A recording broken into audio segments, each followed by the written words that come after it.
Hi everyone, welcome back to the program Home, Aboriginal Art from New South Wales.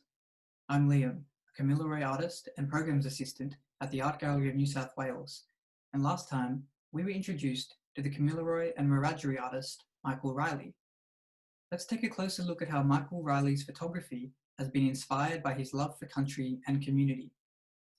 These artworks are based on the use of symbols. Remember that a symbol is a thing or object that represents or stands for something else. Symbols play an important role in Michael's series called Flyblown. Artists, especially photographers, sometimes make artworks in a series. There might be 2 or 3 images or many images in one series, and they are all related to each other by a theme or idea. Let's take a look at a few images from Michael Riley's series Flyblown to get a sense of how Michael communicates ideas about his Aboriginal identity and Australian history.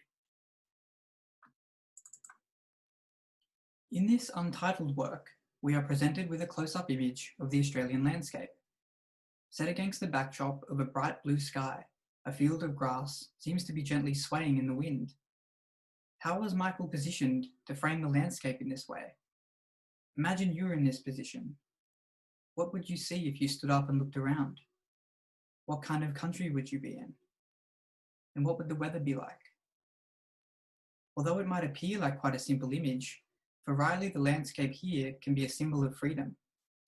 He explains, "I like the vastness of Australia, the wide open spaces. I try to put across in my work that freedom and space and openness in the land and its beauty, even though the land might be dry and parched. Just the beauty of the place. Silence." Are there any places in your local environment where you feel a sense of freedom? Let's look at another untitled work from the same series, which uses symbols in a very different way. Here, we see the image of a reflective cross raised in the sky. Why do you think Riley has positioned the audience to look up at the cross? You'll notice that the colours have been changed, so that the cross, clouds, and sky all appear red. Why do you think Riley has made this decision? This photograph from the same series, also called Untitled, uses the same image. However, the colours are different. Does it change the way you read the image? For Riley, the cross refers to his Christian upbringing, but also becomes a symbol for the impact of European culture upon Australia's Indigenous culture and people. Specifically, as he described it, the sacrifices Aboriginal people made to be Christian.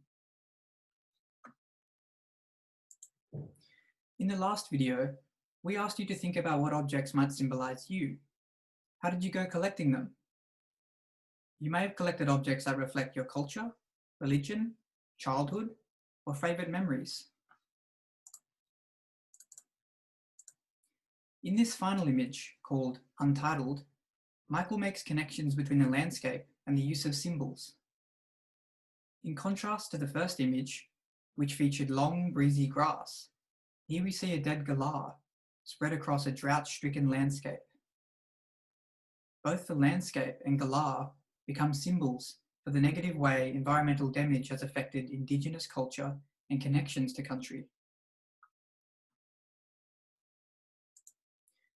I want you to have a think about the objects you've collected as personal symbols. Is there a place or environment that relates to these objects? Would you like to have a go at making your own photographic series? I'll see you next time.